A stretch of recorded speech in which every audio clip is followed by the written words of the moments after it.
All right. Welcome to the show, Vaseem Khan, writer, podcaster, and author of the upcoming novel Quantum of Menace, the first in a series featuring Q from the James Bond franchise. How are we doing today, Vaseem? I am doing very, very well, and even better now that I know, Peter, that you are a fellow lover or enthusiast, I should say, of cricket. Well, there's not enough cricket in the Bond films, from what I've deduced. I think even the one cricket scene was cut, wasn't it, from Casino Royale at the beginning? There was a long scene that was really, really edited out, and there's a little bit in No Time to Die, but I don't know. Outside of that, is there much cricket in the Bond films? No, there is sadly not. There's not enough action apparently in cricket to include it in a Bond film. You take a rocket launcher onto a cricket pitch, as much as I'd like to sometimes when I'm out and the umpire's giving me a wrong decision. Yeah, I think my wife would agree with that premise, but it's hard to persuade her to get to do anything cricket. But listen, Fazeem, I want to talk about the book and the Quantum of Menace book. It's just been has it been voted the best book of the month by Sunday Times? I saw on your The post. Times and the Sunday Times have selected it as their thriller of the month, which So, is pretty nice because it's managed to pip the likes of John Grisham and others to ah, accolade for this particular month. I hope you tagged him in the post as well on Instagram. Yes, yes, I'm sure John Grisham is worried. Nice. But tell us how it all came about, please. How did you get involved with this? So I was asked to write Quantum of Menace by the Ian Fleming estate, and they asked me via their publishing arm, Ian Fleming Publishing Limited. And it was all quite odd actually because they invited me to their London offices, and I didn't know what they were inviting me for. I thought it was just a catch-up chat because I'd met a couple of them before, and so I sort of toddled along, and we're just having a little chat in the office there, and it's a lovely little office because they've got this great mat, welcome Mr. Bond, that stands outside the door. And apparently people have tried to nick that mat. They've tried to steal that mat before, so they have to lock it away Oh lock it no. away every night. And we're just chatting, and then they say, "Oh, by the way, Vaz, would you consider writing a mystery series featuring Q?" So I think it's fair to say that that was quite a shock, a nice one. And we had a chat about it, and then I said, "Give me some time to think about it," because when you have an iconic character like that, if you take it on and you make a mess of it, then you'll probably get hordes of Bond fans parked outside your house, chucking rocks through your window. Oh yeah. So I didn't want to do any of that. And then I got back to them and I said, "Look, I really want to do this. Obviously, I can't turn it down a project like that. And there are two things that I'd like to clarify. The first is that Q doesn't appear in the books very much at all, right? Mm. He hardly appears. And so I said to them, I want to create my own Q because I don't want to do Desmond Llewellyn and I don't want to do Ben Whishaw. People are too wedded to those guys. So my Q will be somewhere in the middle, aged 50, a real scientist, someone who takes his job seriously, and then he's booted out of MI6. Okay. Right. And then drum roll, and let's see what happens. And then I gave them a couple of plots, and one of the plots that they liked was Quantum of Menace, and so we decided to go with that. And then, of course, it gets into approvals. So you submit a synopsis. The estate have a look at it.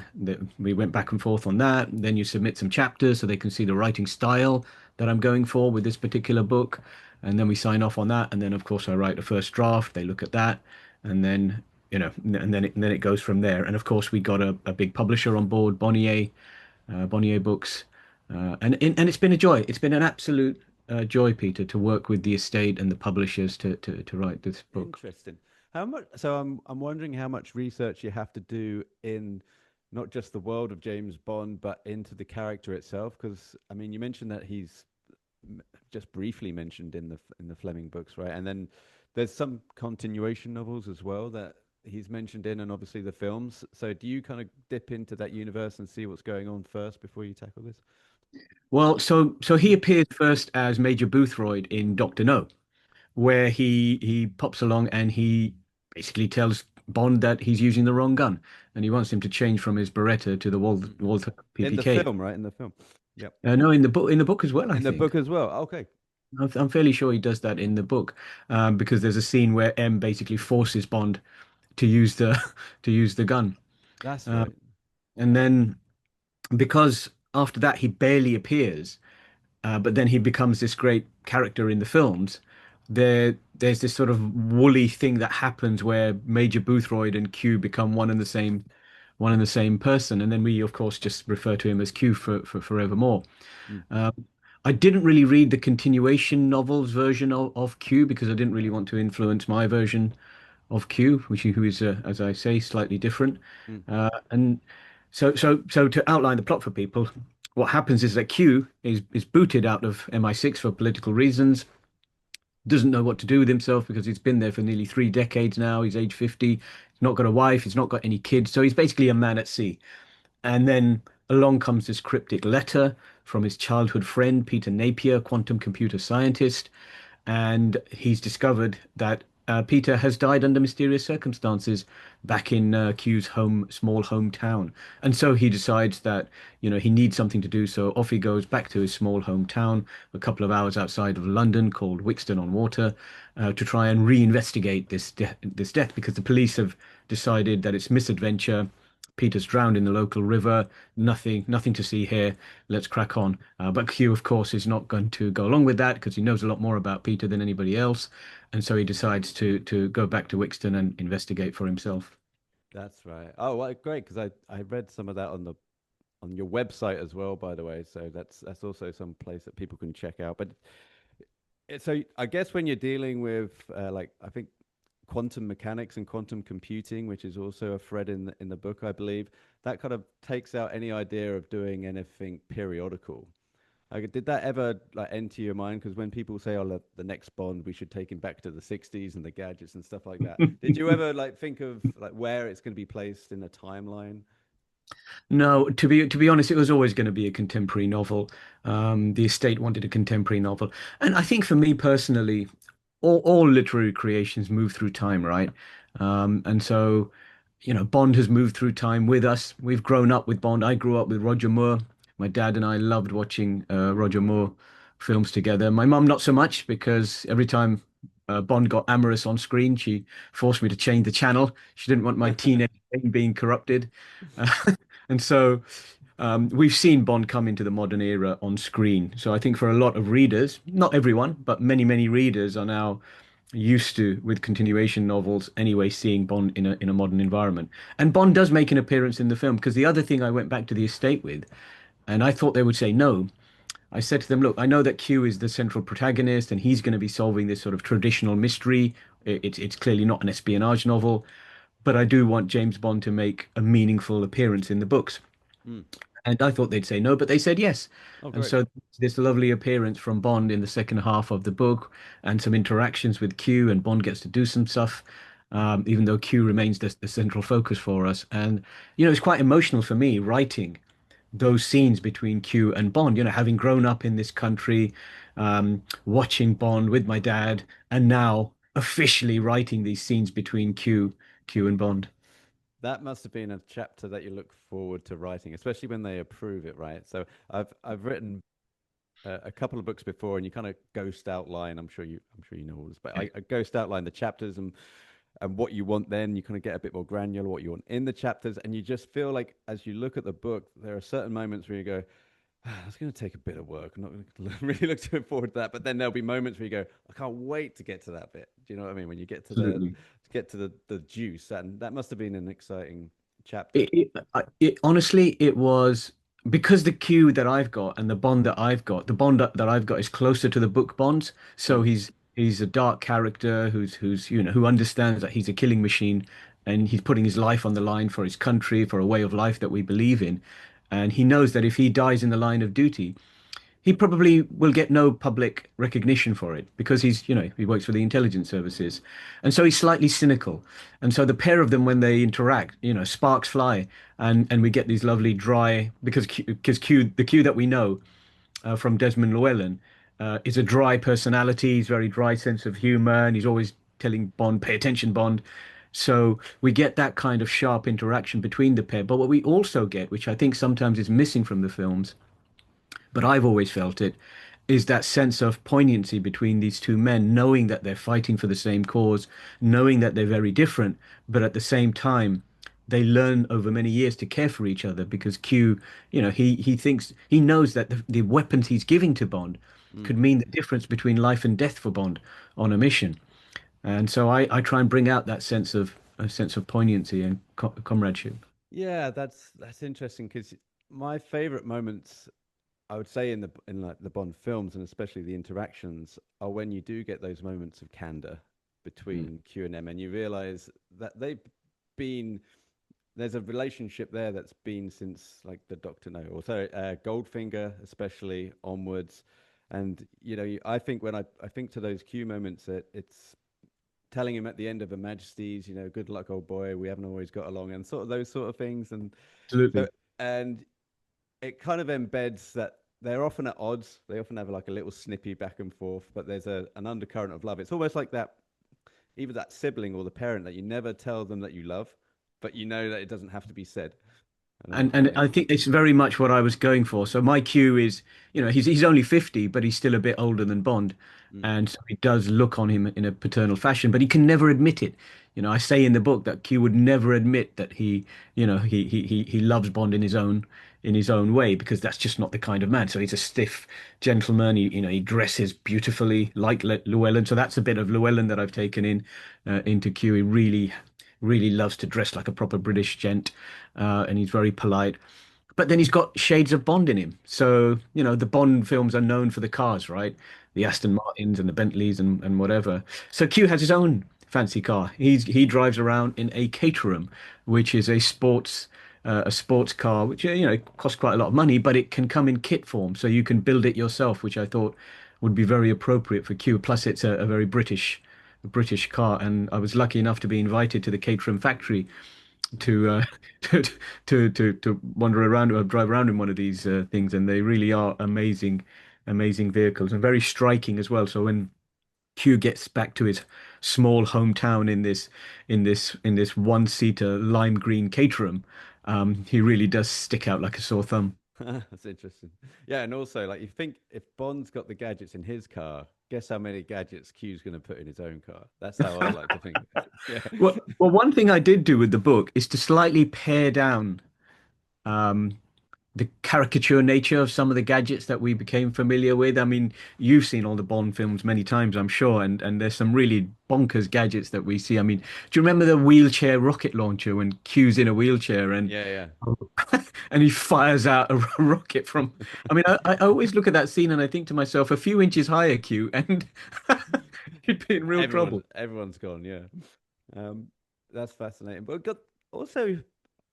So I was going to ask you about favorite Q moments, but I'm actually because we don't have a lot of time. Wanted to ask you more about the book and the process of writing the book. Was there anything that uh, the Ian Fleming estate said no to that you were pitching, and they said, "Oh, maybe we can tweak it here," or what was the process like? Did it come back with a lot of edits, or was it plain sailing? To be honest, there weren't a lot of edits because they liked the whole pitch for Quantum of Menace. The title, of course, I borrowed from Quantum of Solace, but it fits because the death at the heart of the book is a quantum computer scientist, and quantum computers are just the next iteration of computing technology, and they're going to change the world again. And to be clear, this is not a scientific manual. I approached describing quantum computers in a very light touch manner so that we can understand what they are without getting bogged down in scientific or I technological detail. tried watching a YouTube video on it and ahead of this interview, and I got about 3 minutes in. As soon as he started going on about qubits, zeros and ones, and the ones and zeros Yeah, being the same, I was like, exactly. I think I'll just wait until the book comes out. Exactly. So we don't want that. So I've tried to explain it in a very easy to understand format. And it doesn't play a central role in the book. The book is a character study. It's a character study of Q after he's booted out of MI6 and he's trying to recover his past because he's left a very messy past behind in his small hometown.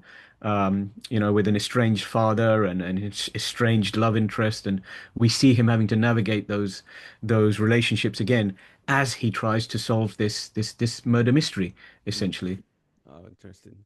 Do you think also that there might be a chance? I know you probably don't want to think too far ahead of this, but there's a chance for the book to be made into a TV series or a film. Do you ever have that in the back of your mind that it could somehow be transposed that way? And recreated cinematically. I think it's impossible for anybody who's writing a novel like this not to dream of that and maybe keep it at the back of their mind. But we both know now that Amazon have taken over the TV and screen side of the franchise. So there's absolutely no clue for me or anyone else as to what direction they're going to move in, whether or not they would want something like this to put it onto screen. I think it would make fantastic telly because we have such a massive audience now for amateur sleuths and traditional crime mysteries. And, this book is written in that style. As I Yeah. said, it's not rocket launchers and Q speeding along tops of trains. It is a Q. It's Q as a sleuth, but it leans into that big canvas that we know. So there is a scene where he goes back to MI6 for a reason, and but now he's persona non grata at MI6. So we have some fun with Q and the new Q who's now sitting on his desk. So we get things like that that remind us, and there's lots of Easter eggs for Bond fans, of course, who, when they're going through the book, they'll say, "Ah, I recognize that. Oh, I recognize that." So I'm hoping it appeals not just to the, huge number of Bond readers and fans that we have, but all of those people who love those traditional mysteries. I think the publishers have said it's pitched somewhere between Mick Herron's Slow Horses and Richard Osman's Thursday Murder Club. Interesting. Yeah, I was going to mention First Day Murder Club because that's obviously just been made into a film for Netflix, and so that's having some great success. And if that kind of falls into the wake or in the orbit of that, then hopefully we'll get to see it on screen and make an advancement there. But anyway, that's all in the future. The book out on the 23rd, I believe, of this month. I think by the time people are hearing this, so they should I know. don't know if And this is video or not, but I can wave it there it around. is. Oh yeah, that's Yeah, is this a video? No, will this go out as video? Because yeah. then We'll people. put this out on YouTube. Yeah, Yeah, that well, looks there you go. good. You can see the lovely silver foil. I mean, it really Ah. does look beautiful. And I know because we've had loads of pre-orders already. I've been signing. I spent 2 days signing copies last week, 2 whole days, because it's it seems to be that people really want to get a hold of it, and it looks like a perfect Christmas present as well because the colors and Waterstones are doing a special edition with sign sprayed edges. Goldsboro doing a blue edition with sign sprayed edges, and the independent bookshops are doing another sprayed edge edition, which says "What would Bond do?" on the on the on the Yeah, side. I've So seen those on your Instagram. They look really cool. Like when you're doing a whole day of signing, are you not tempted to just use both hands at the same time and just get someone to kind of feed you like the books like on a conveyor belt, and then you can smash through them by lunch.